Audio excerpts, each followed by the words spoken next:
Welcome to Arsenal Kids Podcast.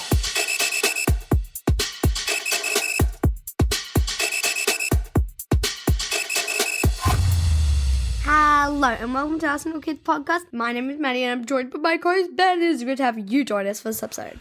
Yes, hello listeners. Hello, Maddie. Welcome to episode 184.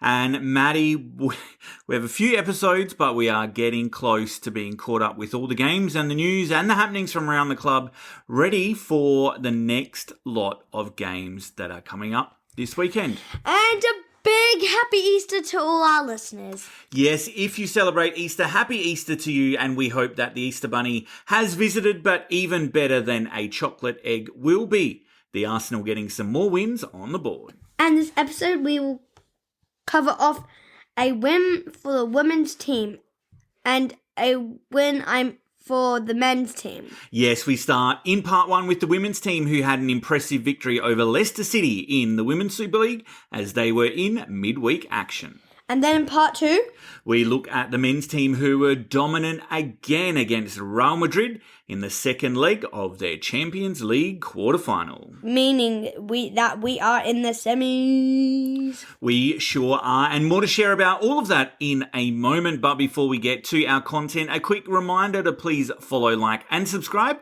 so that we can keep growing our Arsenal Kids community together. Because we would love for you to join us on this adventure together. We would indeed. And Maddie, to the women's team first of all, and the squad Renee Slegers named was without Alessia Russo, Chloe Kelly and Daphne Van Domselaar, all who were injured on international duty. So 5 changes were made to the starting squad. But it took just 8 minutes for the team to find the breakthrough against Leicester at the Emirates. With Caitlin Ford scoring her 10th goal for the season. As the Australian rifled a shot home after a beautiful Freedom Mornham cross to the back post. And then it was another 8 minutes and we scored yet another goal to make it 2-0. This time it was Beth Mead who provided a perfectly weighted pass across the face of goal to make it easy peasy for Stina Blackstenius, leading the line to score. And then Ford scored another This time goal. it was after the half-hour mark and she was playing a quick 1-2 with Stina before striking the ball from the top of the box. Her shot took a deflection as a Leicester defender tried to slide in and stop it, but the goalkeeper was unable to adjust and it made it 3. With Leicester barely a threat down the other end, the Gunners went into the tunnel at half-time with a comfortable lead. And about an hour played, we got a 4. We sure did, with captain Kim Little dribbling through the defence and playing across to Beth Mead from the byline, and our number 9 jumped high and sent in a surefire header past the keeper into the net to make it 4-0 with the Gunners in cruise control. But the visitors got a goal back. Well, against the runner player, Yuka Momiki got a goal back, but it didn't take us long to restore our 4-goal cushion, with Victoria Pelova scoring her very first goal since returning from an ACL injury earlier this year. And our Dutch midfielder capitalised after Leicester failed to deal with Katie McCabe's free kick delivery, and her strike made it 5-1 and game over. It puts us now just 3 points away from Chelsea on the Super League table with just 3 games left to play, with Chelsea currently having a game in hand, but let's see if we can push them right to the end of the season. And next for the team, Ben? Next up, Maddie, is the UEFA Women's Champions League semi-final, where we're going to be kicking off at the Emirates on the weekend in front of what we hope will be a super packed crowd as we face off against Olympique Lyonnais in the first of the 2-legged tie. And we can also share the head coach won an award. Yes, Maddie, Renee Slegers won the Barclays Manager of the Month award for the second consecutive month after the Gunners achieved 4 wins from 4 in the month of March. During those games, we bagged 15 goals, conceded only 4, and it is now the 3rd time Renee has won the award in her short career as head coach, winning in December and also in February. And since she has taken over the role, we have recorded the most goals, 45, most clean sheets with 9, and most points per game, 2.64 in the entirety of the Women's Super League. Well done, Renee. Okay, Well, let's leave it there for part 1. We'll be right back after this with part number 2. Welcome back. And Ben, the men's team were in Champions League drama in Madrid. They were, Maddie, as a boisterous Bernabeu greeted the players onto the field as they attempted to breathe some life into the second leg as Arsenal came in having won 3-0 at home. And despite that 3-goal cushion, we weren't in any mood to sit back, with Saka flashing a shot wide and then testing the keeper into a decent save. But for the resulting corner, Saka had the opportunity to put the tie to the bed after the referee pointed to the penalty spot. VAR had intervened after Asensio pulled back Mikel Merino and Saka stepped up to take it, but his Panenka attempt was flicked away by Courtois in the Madrid goal, giving the home crowd a boost of optimism. And then the referee pointed to the spot down the other end. He did, and this time VAR intervened again, and after going to the pitchside monitor, the referee changed his on-field decision after Declan Rice was deemed to have not impeded Kylian Mbappe in the box.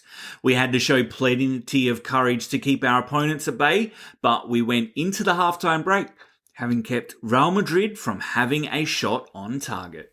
It took 10 minutes of the second half before the keeper had to make a save.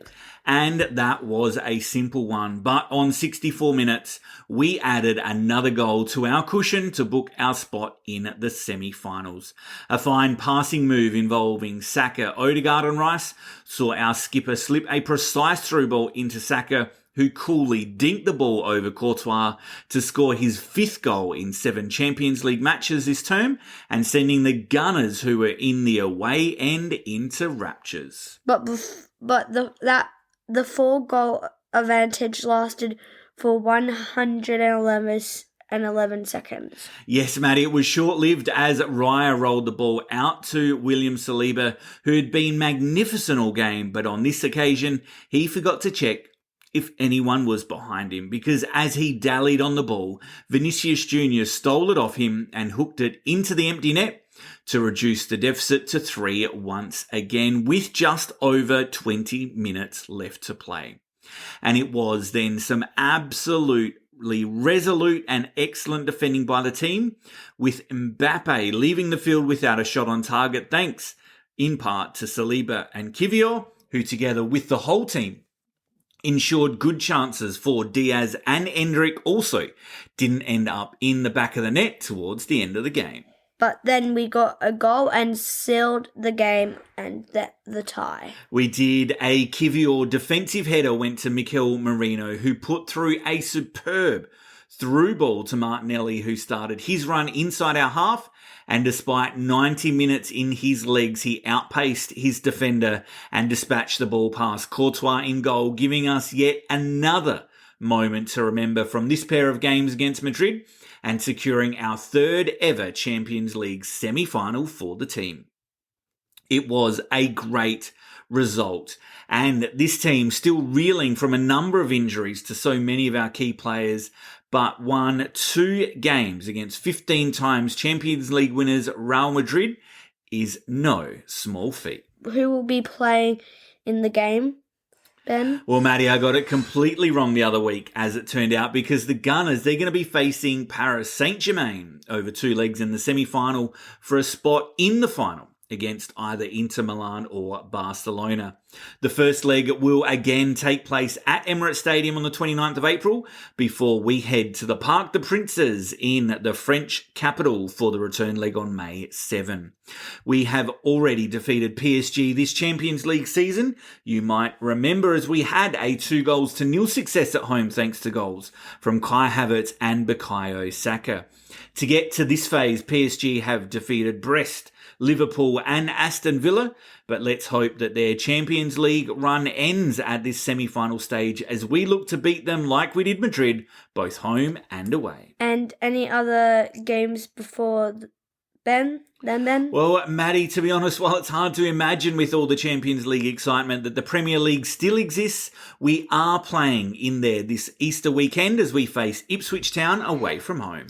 Okay, well, let's wrap it up for this episode. Thanks again for joining us at Arsenal Kids Podcast. Before we sign off, we want to express our gratitude for your continued support. If you haven't already, please follow, like, and subscribe so you don't miss us in the future. Remember, your love for the beautiful game is what fuels our passion. And we would love for you to spread the word about Arsenal Kids Podcast. Yes, please share our podcast with other Arsenal kids you know and help us to grow this amazing community together. We hope to join you back on the pitch again soon. Keep the spirit of the game alive, and until next time, Goodbye and happy Easter.